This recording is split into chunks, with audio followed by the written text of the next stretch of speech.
Hi hello, എൻ്റെ പേര് ദീപിക. ഞാനിന്ന് ചെയ്യാൻ പോകുന്നത് പപ്പട ചമ്മന്തിയാണ്. ആദ്യം നമുക്ക് കുറച്ച് പപ്പടം വറുത്തെടുക്കാം. അതിനായി ഞാൻ ചട്ടി അടുപ്പത്ത് വെച്ച് എണ്ണ ഒഴിച്ചു കൊടുക്കുന്നുണ്ട്. പപ്പടം ചെറിയ കഷ്ണങ്ങളായി മുറിച്ച് വറുത്തെടുക്കാം.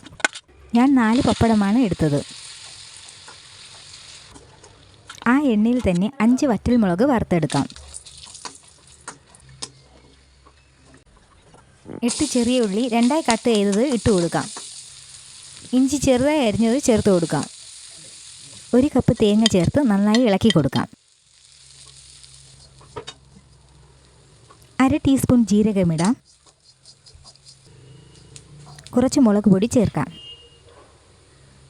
നന്നായി ഇളക്കി മിക്സ് ചെയ്യാം.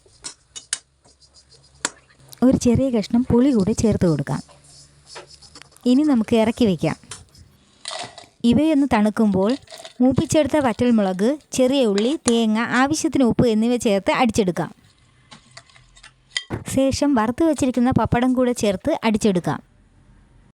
അങ്ങനെ നമ്മുടെ പപ്പട ചമ്മന്തി ഇവിടെ റെഡി ആയിട്ടുണ്ട്.